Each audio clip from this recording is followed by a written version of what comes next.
I am speaking to you today from the Upper West Side in Manhattan, and proudly am the board chair of Keshet. I want to first thank you all for being here. This has been a challenging time for so many of us. And so it is deeply appreciated that you are taking the time out to connect with us here. You'll hear much more as the time goes on, but I'm thrilled to tell you that Keshet has been able to quickly pivot from our in-person programming to a robust calendar of online events, for which we're finding an enthusiastic and eager audience. I want to thank our funders for proactively reaching out to us to talk about their existing support and appreciate their understanding and their flexibility as we navigate these what have been rather challenging times. To continue our vital work, Keshet will of course need renewed partnerships and support from our funders and individual donors, and are so grateful that that's why so many of you have joined us today. Because of the format of this particular call, we're going to ask that you introduce yourselves in the chat function with your name, and if you're connected with an organization that you want to highlight, your pronouns, so that you can say hi to each other via the chat box. We're going to be holding questions, a Q&A, until the end of the presentation. But if you have, as you have questions, you can certainly put them in the chat box or hold them until the end and put them in the chat box. I'm muted right now. I am pleased and honored to introduce you now to Keshet's President and CEO, Idit Klein.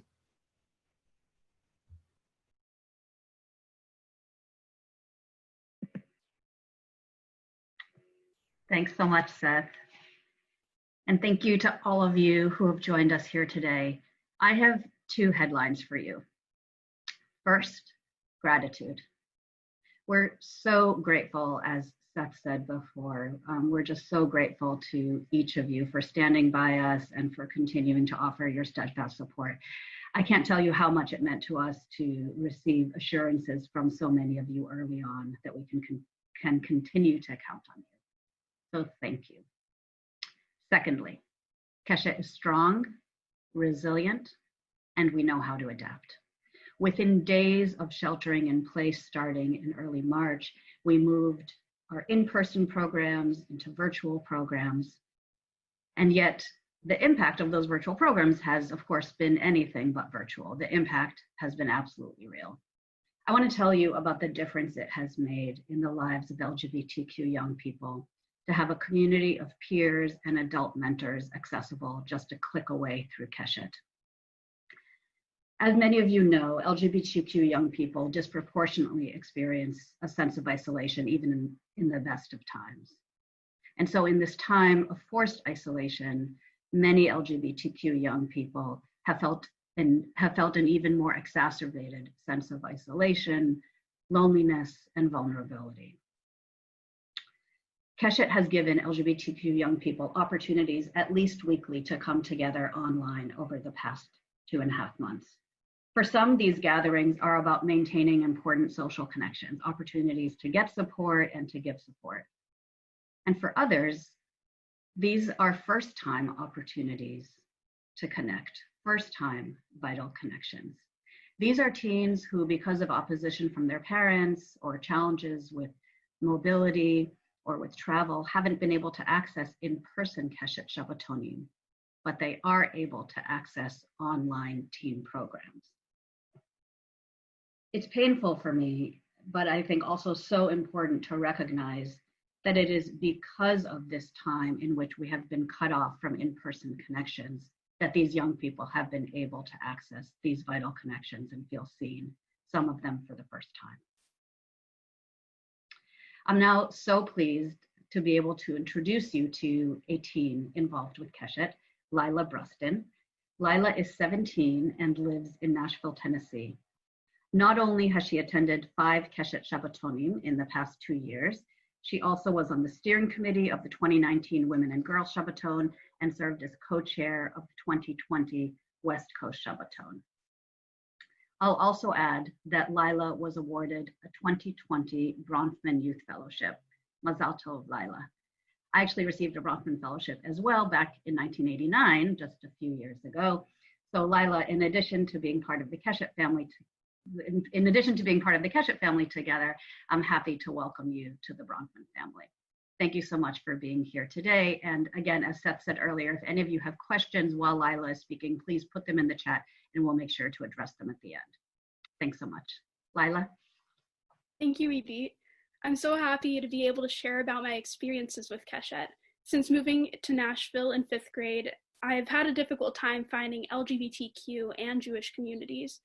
Even when I am participating in an only queer or an only Jewish space with other teens, I still feel a bit out of place. As a lesbian and a Jew in the South, it's been tricky finding people who can deeply relate to my experiences.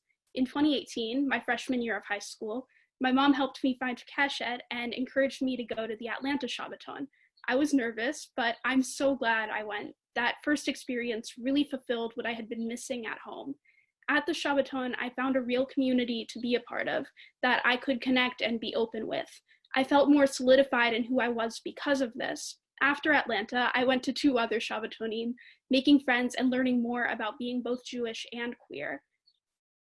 It was amazing to hear from others that I was beginning to come into my own, and I know that was because I now had a space where I could be my fullest self. In 2019, I joined the steering committee for the Women and Girls Shabbaton, and it was so wonderful being able to create what I had only previously participated in. I loved getting to know and learn from staff members who were making the Shabbaton a reality, and it was so nice to see each person's ideas, including my own, come to life at the Shabbaton. It felt only right to continue my participation with Keshet by attending the 2019 Leadership Shabbaton. There, I continued to build confidence, share my ideas, and work alongside my Keshet friends to create open dialogues as well as a welcoming space. I know I said a minute ago I found a community to be a part of when I went to my first Shabbaton. However, one of the things I've learned at Shabbatonim is that by participating, listening, and sharing, all of us there together are creating a supportive community. We work as a team to create the space we feel comfortable to be open in. As a co-chair of the 2020 West Coast Shabbaton, I hoped to be able to create that same community together, even when the event became virtual. With the spread of COVID-19, it was unsafe to hold the in-person event. But when the decision was made, it was less than 2 weeks before the Shabbaton. A lot of work had gone into preparing for the event, and many people I know were looking forward to going. It means a lot to me that Keshet recognized how important the Shabbaton was to people and didn't cancel it, but was open to the idea of moving much of the event online. Our Shabbaton committee and Keshet staff had to act fast to figure out what parts of the event program would work in a virtual format. It took a lot of work, but came out so well. We were still able to have the open space and learn from one another and dive deep into different subjects, all while in a virtual setting. We were still able to create that supportive community. Being able to connect with the Keshet community, no matter what format, means a lot to many of us, and I'm happy and grateful we were able to have a virtual Shabbaton at a time when so much was quickly changing with stay-at-home orders and schools closing. It was comforting just being able to see familiar faces, share experiences, and learn together. I'm really looking forward to Keshet holding in-person Shabbatonim again, but I also know, especially now after so many great virtual experiences, that I don't have to wait for the next Shabbaton to feel that I'm part of a warm, welcoming, and inclusive queer Jewish community. It's there for me, and I'm going to stay involved with Keshet to be there for other people who feel the same way.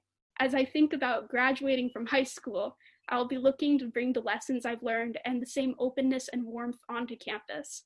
I'm looking forward to remaining involved as a future mentor for Keshet participants. Thank you.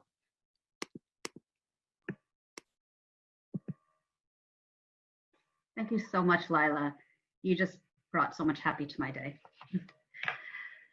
So now we've had to pivot even more dramatically than we have had to in our teen work when it comes to our education and training work over the past 2.5 months. Some of the institutions with which we had training scheduled this spring closed down, such as JCCs. We hope, of course, temporarily. Others needed to lay off significant numbers of their staff. And still others have been in kind of ongoing emergency crisis mode, figuring out how to move all of their operations, such as day schools, moving their operations from full-time classrooms to full-time Zoom rooms. So while energy for our usual suite of trainings has been more limited, our education and training team has moved quickly and has developed a series of new online popular education programs for which we've seen amazing responses. One of these programs is our Joy and Resilience series, which is a series in which staff interview leading LGBTQ Jewish activists, asking them to think and share on where they are able to find joy and resilience and wisdom in challenging times. You can find all of these videos on Keshet's YouTube channel. It is very heartening, though, to see that there are some Jewish institutions that have stayed actively engaged in their LGBTQ inclusion work, even with the challenges of this time. I'm so pleased that we have with us today David Stein, who serves as Vice President of Development for B'nai Israel, a conservative shul in Rockville, Maryland, with over 1,200 member households. B'nai Israel is one of a small number of Jewish institutions that hasn't pressed pause on their work with us. Instead, they've doubled down on it. David was part of B'nai Israel's team that participated in a Keshet leadership project that launched in 2019 and concluded just a month ago. The leadership project, as a reminder, is a year-long program of training and consultation for LGBTQ equality and inclusion. Thank you so much, David, for being here to share your experiences with Keshet. Thank you for having me, and thank you for this humbling opportunity to share a little bit about the work that we're doing at B'nai Israel Congregation, which would not have happened without the important work of Keshet, including your staff, Emily Saltzman, with whom I work. I'd also like to just take a quick second and acknowledge Layla and how blown away I am by her self-confidence and her strength, and it empowers me to know that there are young people like her for which the work at B'nai Israel Congregation has such an important impact. For the next couple of minutes, let me just tell you a little bit about the background of how we got involved, a little bit about B'nai Israel Congregation, and really the impactful difference that the leadership project that Keshet has with USCJ has had for us. Like I mentioned to you, I'm a lay leader, a volunteer on the board of B'nai Israel Congregation. We are a large synagogue affiliated with the conservative movement that's almost 100 years old. We'll be celebrating our centennial in 2024. We were founded as one of the first synagogues, actually the first synagogue in Washington, D.C., that was founded outside of the community that was downtown. We were founded as a community center of learning, a place that meets the needs of a new and growing neighborhood for families and for the Jewish community that was continuing to grow in Washington, D.C. At that time.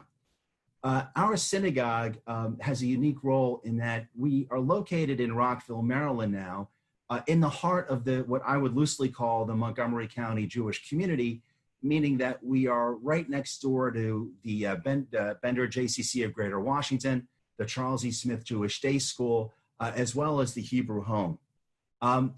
Our physical location, combined with our history as a multi-generational, old line conservative synagogue, has led, I guess, a perception, if you will, that B'nai is reluctant to change. B'nai is a place that holds on to old ways, or B'nai is a place where you go where you want to feel like, quote, it used to be, unquote. As we approach and began thinking about our centennial, it became apparent that, number one, we are here to serve a moral purpose, but number two, what is the community that we are serving? And it's through that I'd like to share the following information. So about 2 years ago, before I got involved in the leadership project, our senior rabbi at the time, Rabbi Jonathan Schnitzer, was preparing to retire. And during his closing sermon, sort of a seminal remarks on his quarter century leading the pulpit for the congregation. He went through a series of his values. And he talked about, I'll never forget it, he said, "I still await the invitation to officiate at, quote, my first gay wedding," unquote. And as soon as he said that, I heard behind me a fellow congregant mutter softly under his breath, "Not at B'nai Israel." And I point to that because it always said that I look back on that, I think to myself, how can it be that a place that is supposed to be the source of strength and growth and morality have that as an undertone? So 2 years ago, as the vice president of membership at the time, I attended the USCJ Keshet leadership training. And really, for me personally, this provided the tools and really the aha moment, if you will, of information that I would need to have in order to affect change at B'nai Israel congregation. Here's the key point I took away. And I've shared this with other lay leaders and with the clergy, and that's what helped us with affect change. I realized that at its core, B'nai Israel congregation, or really any house of worship, should never be the source of anyone's personal trauma, either overtly or inadvertently, should never be the source of anyone's trauma. And then when I held up probably the most important graphic that I've ever seen about LGBTQ inclusion, Keshet has the spectrum of belonging, if anyone has ever seen this. And it has sort of an imagery of, what is your organization? Are you hostile? Are you indifferent? Are you intolerant? Are you inclusive? Are you belonging? Now, if you asked anyone at B'nai Israel beforehand, they would probably say, well, we're inclusive. Because in everyone's mind, we're not doing anything that excludes anyone. But in reality, when you look at the graphic, I think the realization for everyone in leadership was, we're really not being inclusive. We are being indifferent. And when you're being indifferent, indifference can frequently equal trauma for somebody, even if you don't know that you're the source of that trauma. So through the training and the follow-up process that I worked with Emily Saltzman on, a plan, a series of steps, we established a task force, a working group, if you will, to examine these issues for the congregation. We took advantage of the fact that we had a new rabbi, a junior rabbi, had ascended to be the head rabbi of the congregation. And we took some tangible steps that and surface might seem so simple that they wouldn't be impactful, but truly they are. One of the first things we did was we put up LGBTQ inclusive bathroom signage.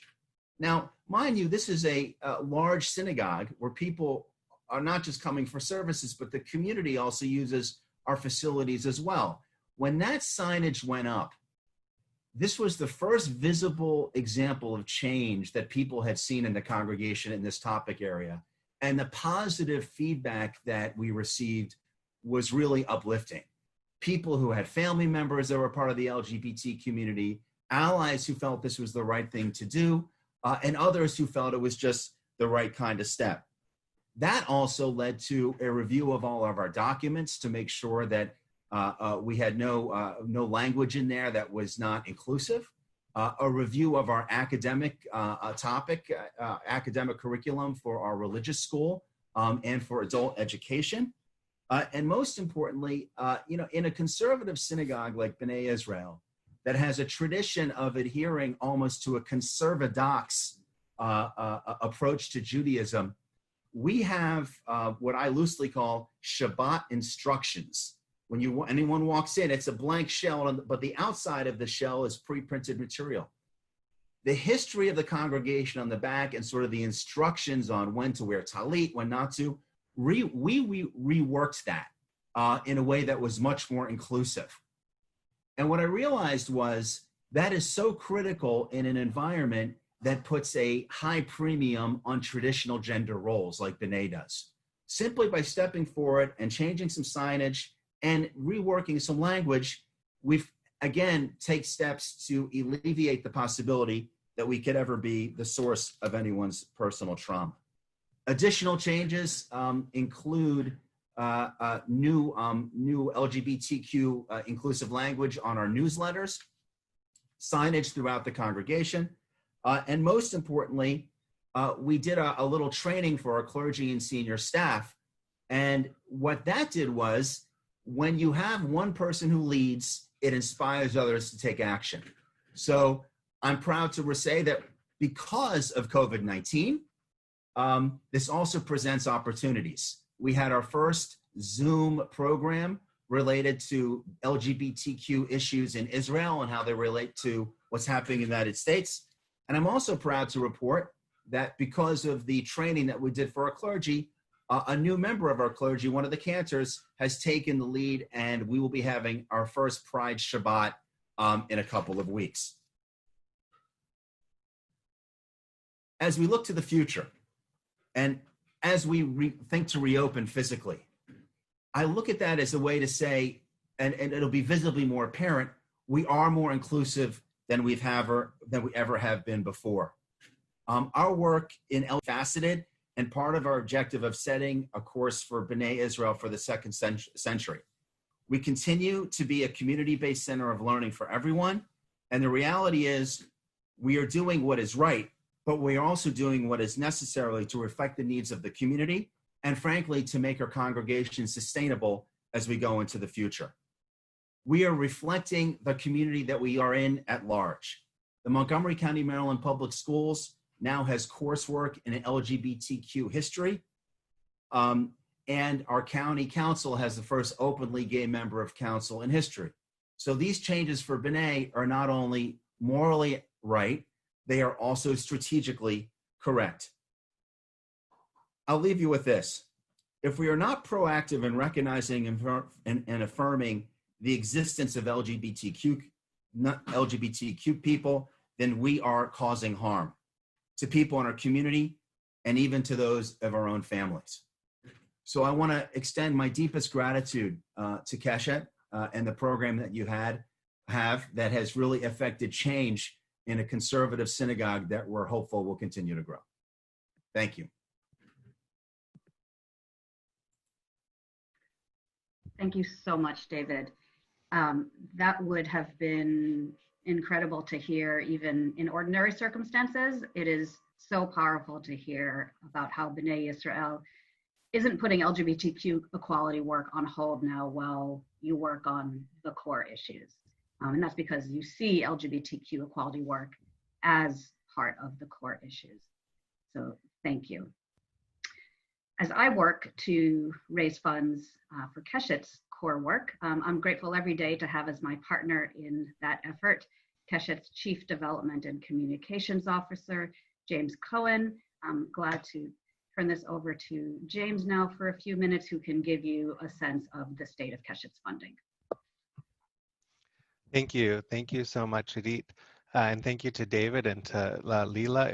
Lila, excuse me. It was amazing to hear from both of you. It's also really inspiring to see, looking at the who's checking in on the chat list, and to see so many of our funders, both institutional funders and individual donors. We are extremely grateful for your support always, but especially today. Many of you have reached out to us and let us know that we can count on your support this year. And we are extremely, extremely grateful. In general, we are expecting a difficult year for fundraising, and to know that we have your support it really makes a difference in allowing us to plan for the rest of the year and well into next year. Keshet did apply for and receive the PPP loan through the SBA, through the Small Business Administration. We received a loan that will help us get through this year, hopefully without any layoffs or furloughs. And because of your support, Keshet also has a small reserve, which we will dip into as needed to ensure that our work, that our life-affirming and life-saving work continues. All of that said, we also know that going forward this year and especially next year are going to be difficult years. And I want to share with you that we absolutely need your continued support this year and next year to weather this time and to continue our work for LGBTQ equality. We are deeply, deeply grateful for your support. Keshet is strong because we have planned for bad times, and we need your support to continue into the future. Thank you so much. Adit?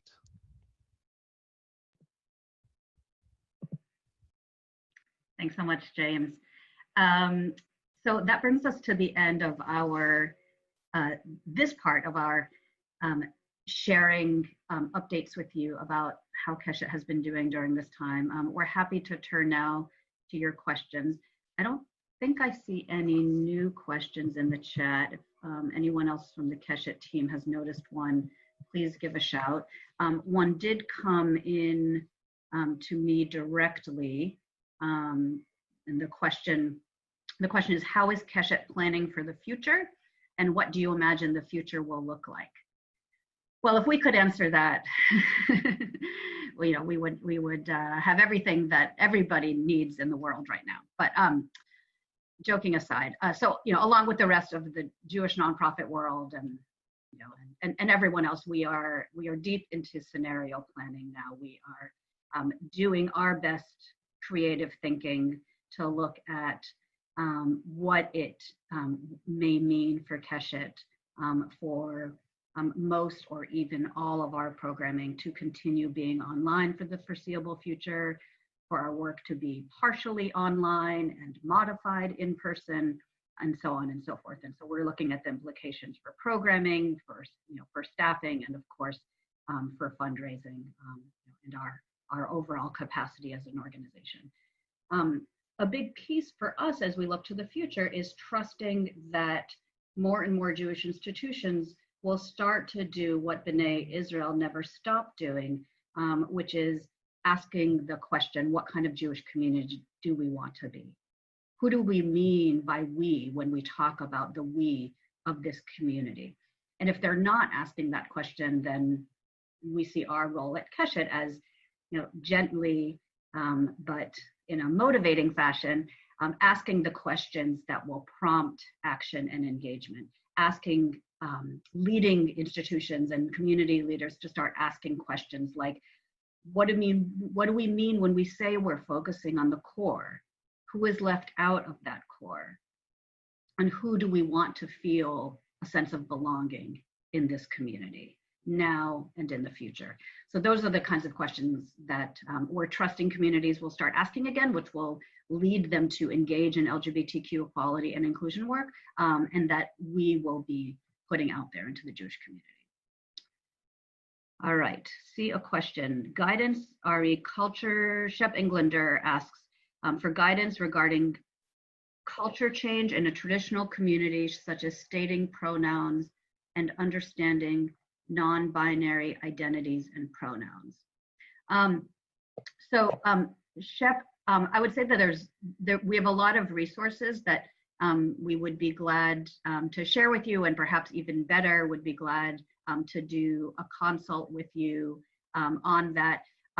Where our work, always regarding those issues, always begins is in understanding what are the truths of people's lives. What does it mean to identify as non-binary? What does it mean to identify as transgender? What does it feel like to go through the world currently as a trans or non-binary person? And of course, that's different depending on which community you may live in, and what are the concrete steps that one community can take in order to help make people who are trans and non-binary feel a sense of belonging. So why don't we connect separately, offline, online, to talk about next steps to help provide your community with the resources you need. James, do you want to take the next question?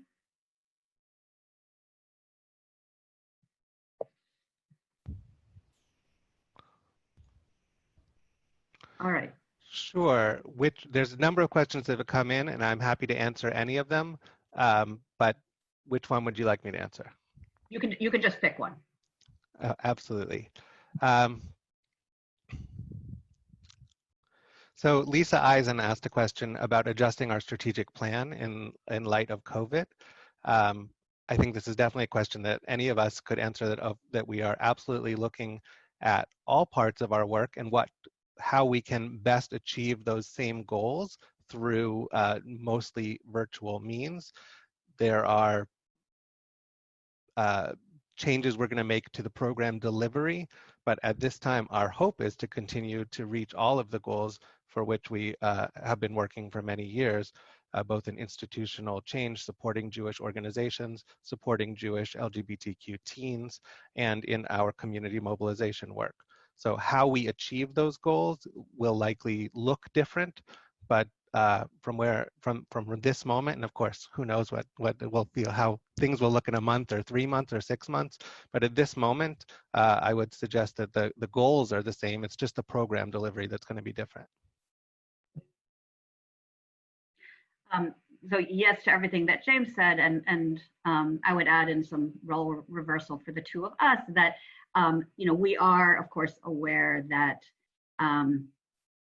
due to the conditions and the kind of strictures of this time, that achieving some of our goals in terms of numbers may happen over a longer time frame than what we had anticipated when we had full freedom of movement.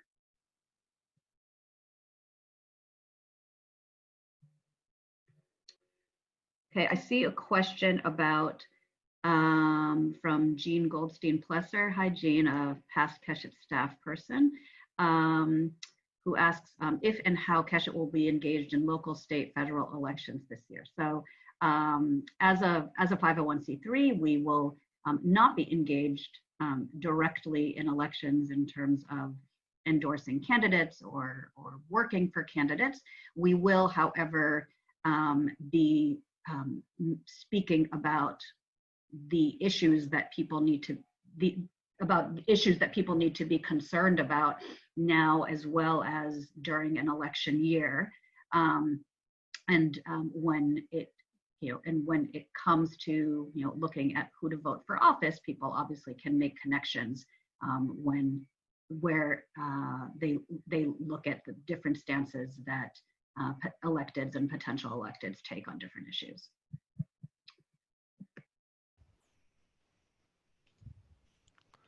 There are a number of questions that have come in about specific outreach in your own community. And in the chat box, I'm going to share a link where you can very easily ask for a consultation with Keshet staff, who are more than happy and very, very experienced in providing that kind of specific support. And we would love to connect with your community. Great. Thanks for doing that, James. So I see a question from Jackson Block about Pride. Pride is such a transformative and important experience for many queer folks every year, and for straight allies, and for people who don't know themselves to be allies yet. And this year, of course, Pride festivities are being canceled throughout the country. And so what are we doing to support Pride efforts? So very soon we will be announcing a whole fleet of initiatives that we are putting out there to support and promote Pride efforts, both resources for Jewish communities to celebrate Pride and encouraging Jewish community institutions not to skip Pride this year, but recognizing how Pride is even more important this year than in other years. And we are going to organize online programs, both for teens and for adults, to give people the opportunity to come together to celebrate Pride. So again, a virtual program is not the same as an in-person program. And what we've discovered is that we can have real impact, and we can also reach people for whom the in-person programs were inaccessible. And so that's a silver lining of this time. I just got text messaged my favorite question so far. It says, how can I help? There are a number of ways you can help. All of you who are already in funding relationships with us, whether that's an individual donor or a foundation supporter, we need your continued support. Those who have yet to determine your financial gift for this year, we would ask you to give a little bit earlier and as generously as you can in this time. For those of you who are part of organizations that aren't yet doing this kind of work, get involved. Reach out either through the link that we've shared or email one of us. We would love to partner with your organization in making the Jewish community fully inclusive of all LGBTQ Jews and our families. Are there other questions? Okay, well, while I share this thought, feel free to add any additional questions before I turn it over to Seth to introduce the last piece of our time together. I'll add to what James said. We would love for, and we think, all of you, of course, are Keshet ambassadors already, and as in your role as Keshet supporters and ambassadors, we would love you to support us in asking those questions that I was articulating earlier, and encouraging Jewish communities to ask those questions. And so when you hear people maybe say, well, we're not going to do that, training on LGBTQ issues or on racial justice issues or on disability rights, because we're so busy, dealing, with, how to figure out how to keep things afloat during the pandemic, to gently ask the question, well, what kind of impact will that have? How will that shape your community? What does that message to people in your community who are LGBTQ, who are Jews of color, who are people with disabilities, or who have those folks in their families? So to gently ask those questions that will motivate action, because all of our communities, God willing, are going to be around for many, many years to come, and we want them to be as resilient and vibrant as possible and be places of real belonging for all of us. All right, there's a question from Magid Andrew Raymer. Hi, Andrew, who has said that his congregation, Shar Zahav in San Francisco, has long had a Pride Seder, now is working on a virtual one, and is wondering if other communities are doing the same. I'll have to check with the staff who are working on our Pride programming, Andrew, and get back to you to let you know what we have heard. And James reminds everybody to check out the calendar on our website. Thank you. All right, Seth, would you like to introduce the last piece? Sure thing. First, I want to thank Lila and David and Adit and James. I hope everyone's found this informative and inspiring. And those of you who know me will not be surprised by the following. It occurs to me that as we approach Shavuot, that moment when we were all of us were at Sinai with our whole selves, that among the things that I find personally so inspiring about Keshet's work, and in listening to Lila and to David, that this is at the heart of Keshet's work, to ensure that we're able to all stand in the Jewish community as our full selves. I want to thank everyone for joining us today. We're confident that Keshet can count on your continued support. And we just want to end today's presentation with a short video that was made last year that highlights some of Keshet's youth programs, the Shabbatonim that you heard Lila talking about. And these are the kinds of life-changing in-person events that Keshet will return to when it is safe to do so. So thank you all, and I'm going to turn it over to Stephen.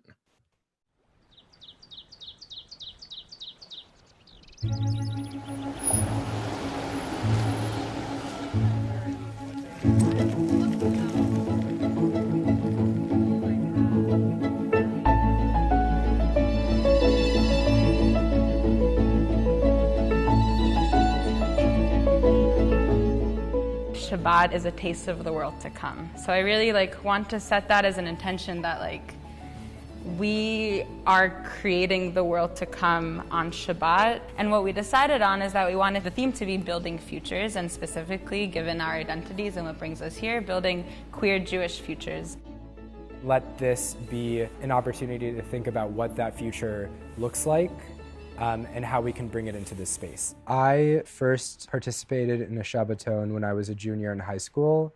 I think that one of the best things that Keshet has done for me is getting me to stop closing myself off to communities that might make me feel uncomfortable, and to really open up and see the beauty in what's going on. And I just have this moment of awe of seeing how we've created this space where everyone in the room has the opportunity to be their most authentic selves in a way that not everyone has the opportunity in the rest of their lives outside of Keshet. The Shabbaton was basically the first time that I saw like queer Jewish people being queer and being Jewish and also being like successful functioning adults. I was a freshman in high school. I had just moved to South Carolina from New York and felt really disconnected from my Jewish identity because I didn't believe that I could be both Jewish and lesbian. And I found Keshet. I don't remember how I found out about Keshet. It just appeared on my computer one day. I think it was a sign from God.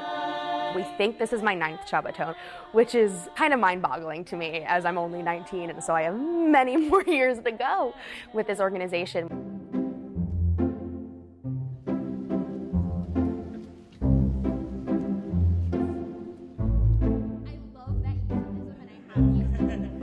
We are a community. We look out for each other. We do things for each other that we need to do. And I think that's like a feeling that I've only ever had with Keshet. Right now the world kind of looks scary.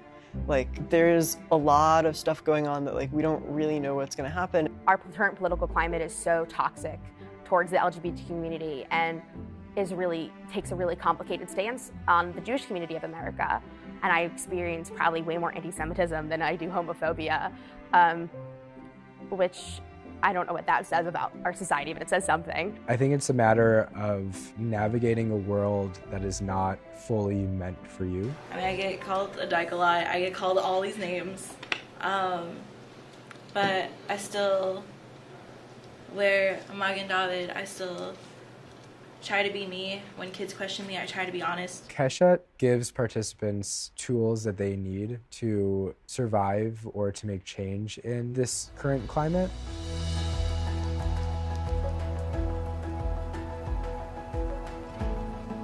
Because of my experience within Keshet, I am now the president of Hillel at my college campus as a sophomore in college. I started a Gay Straight Alliance at my high school. I knew that if anything ever happened, I would still have Keshet to come back to as a home. Being able to like lead in a space that I knew was going to be completely welcoming and like loving, even if everything sucked, it gave me a lot of strength and a lot of courage back home. I strive to make as safe of a space as Keshet is everywhere else where I go in the world. What I get from Keshet is that there are great inclusive Jewish experiences that I am having, that I can have and that are possible, and I'm not gonna settle for not having something like this.